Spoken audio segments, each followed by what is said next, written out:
The mystic journey, or the journey to our soul, can be summed up in two words: know yourself. These two simple words, know thyself, are a perfect starting point for us here because there are two distinct levels of knowing ourselves, and this fits perfectly into two equally distinct aspects of transpersonal psychology. Now, on the one hand, the exhortation to know ourselves is referring to the fact that we are sparks from the great divine flame, that we are gods. And this is clearly stated in the Hebrew Bible, in the Genesis account, where God, Elohim, says that the man has become like one of us because he has eaten from the tree of wisdom. And there are many other places in the Hebrew Bible, in the New Testament, in the writings of philosophers and theologians such as Philo, for example, where this is explained in great detail. Aspects of our inner divinity are slowly being recognized in clinical neurology. I'll give you one example. It's now understood that our brain is not the source of our consciousness.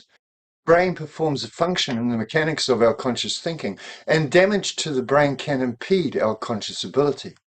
Having said that, however, there are documented cases of people who have suffered damage or loss to important parts of their brain, and this has not negatively impacted on the functioning of their consciousness. Please remember here that this is merely an introductory talk. If you would like me to explain anything that I touch upon in my broad brush commentary, please leave a comment. I will appreciate and answer all comments. The 20th century author and playwright Romain Rolland coined the term oceanic feeling to describe what he termed a sense of eternity, and this was a description of his own spiritual experience. I am no stranger to the oceanic feeling. We can feel our own life energy emanating from us like waves. This transpersonal energy begins with us in our heart, and like the ripples from a stone that's thrown in a pool of water, we can feel it emanating from us. And I'm going to teach you an experiment now where you can actually feel your own life energy. Hello, like I promised, I'm going to give you the experiment where you can feel your own vital life energy. I'm outside doing it because it's the energy that flows through all of nature. The whole of nature partakes of this energy. So, first of all, you hold your hands about 70 centimeters apart like this, with the palms facing each other, and then you very slowly bring it in about 10 centimeters, out about 5 centimeters, and then in. You do it very slowly, and you can start feeling like pushing two pieces of a magnet together on the same poles. I'm starting to feel it now. It's like pushing two pieces of magnet on the same pole together, and there's resistance. I can feel it quite strongly now. This is enough to experiment with it, to feel it, and you can actually feel it releasing as you go backwards. You can actually feel the vacuum. As you go forwards, you can feel the pressure of trying to push the magnets together. Once you get to about between 10 and 20 centimeters, you should really start feeling the resistance. And you get to the point where you feel an obvious resistance, and then you quickly turn your hands like that, and you can feel it disappearing. Try this, guaranteed that it will work. It does vary from person to person, and it varies with each individual depending on your mood. So do it when you're relaxed and in a good mood, and do it outside, and I guarantee that you will feel your life energy. This energy that we've felt in our experiment we could call the soul. It's our own vital life force, and it's the basis of the oceanic feeling. The experience of the oceanic feeling is attested in many self-reports. If you want to read further about this mystic experience, then I would recommend the book by the well-known pioneering psychologist William James, The Varieties of Religious Experience.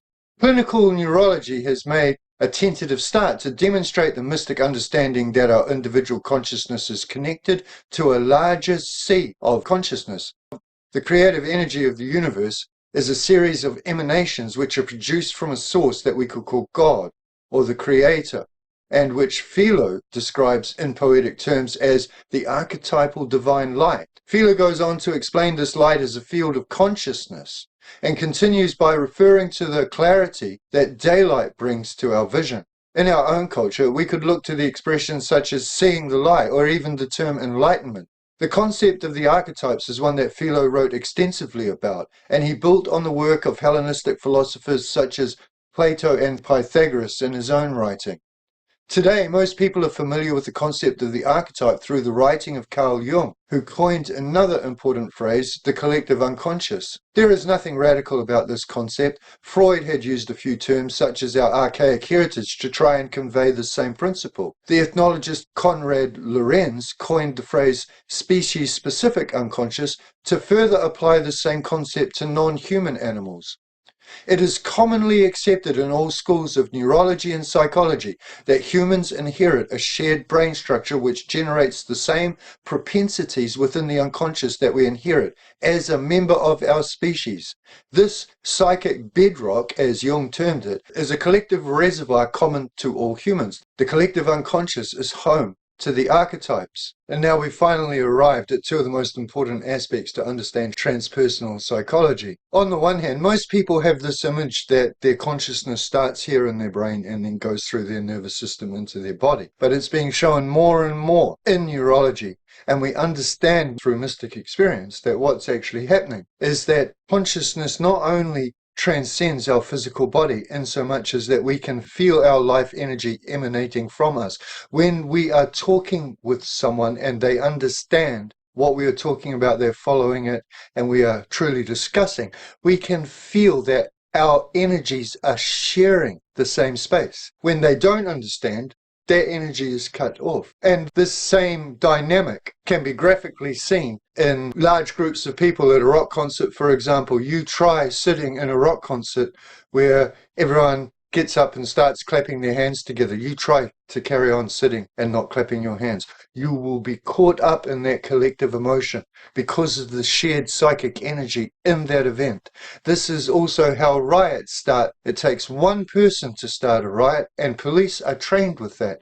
They know that a riot can start instantly through the actions of one person and the contagion of that emotion. So that's the first aspect of transpersonal psychology. A second aspect is in the realm of the archetypes, because what we're saying here is that we are born with an unconscious, not only that's collective to all of the people who are alive today, but it's the same unconscious that our grandparents inherited, that our great-great-grandparents inherited, that Philo inherited, that people tens of thousands of years ago inherited. And it's ancient. The unconscious that we inherit is ancient. In Genesis, where it says that we are made in the image of God, in the Septuagint, which was the most widely read Greek translation of the Hebrew Bible in the first century, the word that is used is icon, and that is the same word that is used by Plato to describe the similitudes of the heavenly forms as they appear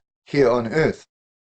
And now I'm going to play for you one of my shorts, which you may have already seen. But please watch through the 45 seconds, because on the other end of it, you'll hear a lot more about this theme. There are two distinct and differing creation stories in Genesis. In the first, God creates the entire universe in 6 days and rests on the seventh. Mankind are created, both male and female, on the sixth day. In the second, God creates Adam alone, and some time passes before Eve is created from Adam's rib. The first century Jewish theologian Philo explains that the first narrative is detailing the making of the divine forms in the heavenly realms, and the second describes the making of the physical creation. Philo writes that the material universe is an imitation visible to the outward senses of an archetypal model appreciable only to the intuition. Okay, so when it says that we are made in the image of God, in the Greek of the Septuagint, the word is icon, and it means that we are made in the archetype of God. In other words, God has made an archetype for each person. According to Maimonides, who is also a very well-known and influential rabbi, the first verse in Genesis should read, "In the beginning the gods were created with the heaven and earth." And again, the word here used for God is Elohim. Now, Elohim is plural, and it can mean gods with a small g, or angels, or a good person, or kings, or rulers. Elohim is who talked to Adam and said that you can't eat of the tree, not Yahweh, who is the creator God. Yahweh doesn't make his appearance in the Hebrew Bible until the second chapter. And I just want to quickly deal with this point here about the different names of God, where it has been hypothesized that these are from different traditions that were written in separate geographical locations, and one tribe had Elohim, another tribe had Yahweh, and then you had the Deuteronomic section and the priestly section, and they were finger jointed together later. First of all, on one hand, writers like Philo and Maimonides have made a distinction separating out Yahweh and Elohim, for example, as two specific, deliberate uses of God on different levels, as I have just explained about Elohim not being the creator God. On the second level, when the serpent talks to Eve, the text states that the serpent was the cleverest animal that Yahweh had made, and then the serpent says, "Did Elohim say to you that you cannot eat of the tree?" Okay, so in the same passage, the two different words are used in an important way, which shows clearly within the text itself that whoever wrote that text was using those two names for God in two distinct and specific ways. So all of the first creation event, which is the archetypal forms, that was Elohim. The garden story is a metaphor for the development of conscious self-awareness. And through that process of our intellectual development, we become co-creators with God. I mean, immediately after the event, when Adam and Eve were clothing themselves from self-consciousness because they understood the differences between each other for the first time, and then God, Elohim, taught Adam and Eve how to make clothes. And this is a symbol of our co-creator role. And the so-called curses that were given to the primal pair are also a symbol that the woman, Eve, the mother of all, would have more pain in childbirth. What better description could we have of the woman's co-creating role than giving life? And of course, we know now through comparative biology that because we stand upright, because our heads are larger now from an increased intelligence, the woman feels more pain. Plus, the more sentient or the more intelligent an organism is, the more susceptible that they are to physical pain.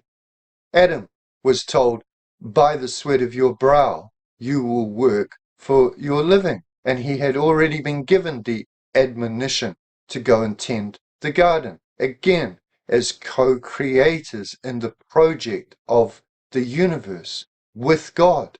That is our role, as like God's agents here on this earth. And this is exactly what it means in the Lord's Prayer, which I have already explained in my video about how the Lord's Prayer is magic. And the statement, "Thy kingdom come, thy will be done on earth as it is in heaven," is a direct, open reflection of the occult axiom, "as above, so below." Okay, so we've pretty much covered everything in this initial introductory video about the transpersonal nature of the archetypes and the collective unconscious. The archetypes are a drive, like an instinct. This is where the term spiritual instinct comes. Jung, before the Second World War, actually described the archetypes directly as instincts. In fact, he qualified his theory by saying that it is no more radical than by saying that we have instincts. After the Second World War, Jung changed his mind and decided that our instincts are always towards aggression. And so he ended up calling the archetypes the polar opposite of the instincts.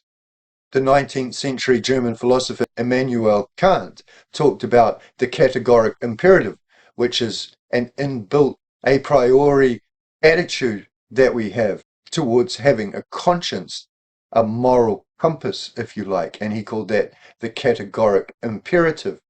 And Jung and Freud and the first pioneering psychologists were deeply influenced by philosophers such as Kant or Nietzsche from the continental tradition. And these philosophers were deeply interested in subconscious thought processes and the subconscious of people. And this is, in fact, what depth psychology means. Depth psychology is talking about the psychologists who are interested in subconscious processes, as opposed to behavioral psychologists, for example, or experimental psychologists, who are only interested in observable behavior or repeatable patterns of behavior. So the archetypes are like an instinct or a drive. The central archetype, in my understanding, is the archetype of the higher self, what Philo called the God image in us. This is the divine archetype that was created at the beginning of time, one for each person, an individual spark from the great divine flame. And to end this section about the archetypes, I want to insert another short here, a quote from Iamblichus, which explains very eloquently the role and power of the archetypes in our pursuit, in our hero's journey for our soul. And then I will come back after that and talk about the second level of meaning in the term transpersonal psychology. We preserve in their entirety the mystical and arcane forms of the gods in our soul, and we raise our soul up through these towards the gods, and, as far as possible, when it has been elevated, we experience union with these gods. So did you like that? And we can replace the word gods that Iamblichus uses there with archetypes or divine forms. He's meaning the same thing. And they have a life of their own within us, just like I'm sure most people will understand that their sex drive, especially when they're teenagers, can have a life of its own within us. So we have a higher self, an angel, a divine form within us that is constantly wanting to be expressed. And this leads us, of course, to the second aspect of transpersonal psychology, because why is it that so many people don't display a conscience or the categoric imperative in their life? Why is it that a lot of people are living lives of quiet despair and will go to their grave with their song unsung, as Thoreau warned us? We can start off by remembering earlier when I talked about the contagion of group emotion in a concert, for example, where you won't be able to stop yourself getting up and clapping with everyone else, or performing a Mexican wave at a football stadium. And this whole idea that our energies are actually sharing the same field, this is the single most important aspect to understand with the exhortation to know thyself. The effect of our early socialization will actually form the material structure of our brain, okay? So we're not just influenced by the school and our parents and the television, especially when we're younger, but also later. It is actually forming our thinking patterns. If we're in a situation where we grow up with fundamentalist dogma or political dogma that is telling us one thing over and over, the neurons, the actual hardwiring of our brain will be formed not only to believe that, but to select further information that we are exposed to that fits that initial programming. Now, this has been demonstrated since the 1990s in stem cell research, and they considered that this was new information, but this is ancient information, and animals have been trained with this information for hundreds, probably thousands of years, and the most famous case is the elephant. When you have a small elephant, you can tie it up with a small rope the size of your thumb onto a stick the size of your arm, and as a baby, it won't be able to break free. And then later, when it's an adult and it's out with its master, lifting whole trees at work every day, and then the master brings it back to that same thin rope and small stick that it was tied up to as an infant, and its neurons have been hardwired forever to think that that rope will hold it. It can't break that stick, even though as an adult it could easily do that. And this is in fact where the adage comes of the memory of an elephant. And we are the same. And this is a very important aspect to understand. People that think, oh no, I'm a free thinker, oh no, my thinking is completely of my own individual volition, they are in fact in the most dangerous position because they are not equipped to be able to unpack all of this programming and social engineering and social conditioning that has been placed upon us. So all this brings us to the question, what's next? What's the point? And the next step in all of this is, in fact, spiritual alchemy. In spiritual alchemy, we take the procedures of alchemy as symbols, a metaphor for a shipwrecked soul on the journey for enlightenment. The cauldron is the fire of our life's trials. This is what Jung called the archetypes of transformation. So when we're going through the process of a very brutal and honest self-awareness, we start to learn that we are contributing to our own life's trials, and very often we're acting unconsciously through bad programming from the different situations in which we were brought up, and we start to repeat those same dynamics.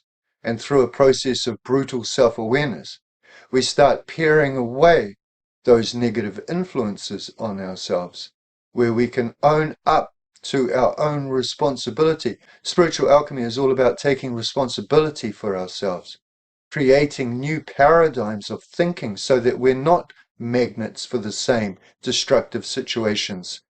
So, if you're interested in the next step, which is spiritual alchemy, I will make a pinned comment underneath this video with a link to the Spiritual Alchemy manual that I have posted here as an audio book, and it takes you through the 7 stages of spiritual alchemy, and I'm sure that you will enjoy it. So, thank you very much for watching, and we'll see you in the Spiritual Alchemy video or in one of the follow-up videos that I will be making to this. And I look forward to your comments. Bye for now.